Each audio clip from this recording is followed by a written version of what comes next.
এই দক্ষিণ কলকাতা ল কলেজের একাধিক স্টুডেন্ট ছাত্রছাত্রী সেই রাত দখল কর্মসূচিতে গিয়ে তারা ফেসবুক লাইভ করেছিলেন। সেই ফেসবুক লাইভ দেখে তাদের ফেসবুক প্রোফাইল থেকে নাম লিস্ট তৈরি করা হয় এই মনোজিৎ এবং তার শাগরেদরা।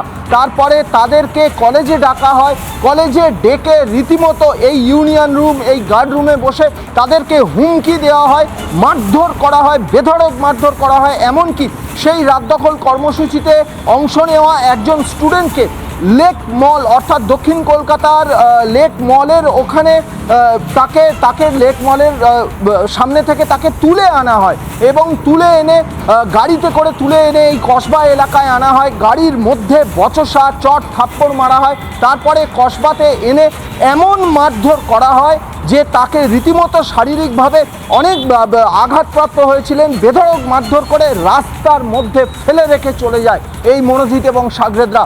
পরের দিন তার যে বন্ধুরা, সেই কলেজ পড়ুয়ার বন্ধুরা তাকে এসে রাস্তা থেকে উদ্ধার করে।